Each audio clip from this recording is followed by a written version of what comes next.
Puno sa Dios, puno igsuon sa mga pagpamadlong. Una, pag-iwali puno sa Dios, Galatians 5, walay kawatan, walay libakiro, walay idolater, walay whoremonger, walay nagapa, tibulaag, igsuon sa panagkatigom, nga makasulod sa langit.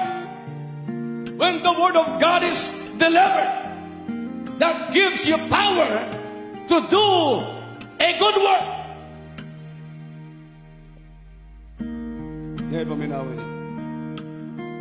Pag dili ka mabago sa puno sa Dios, wala na yung makabago nimo. Bisag 15 presbyteric so, di makabago nimo. Bisag 15 liderik so, may makabago nimo. Tungod pulong lang sa Dios ang naay gahom sa pagbago nimo. Kaya nag-iingon ng ginigson sa mga disciples sa book of John, now, ye are cleansed by the word. Pag dili ka mabago sa pulong sa Dios, wa na'y makabago nimo.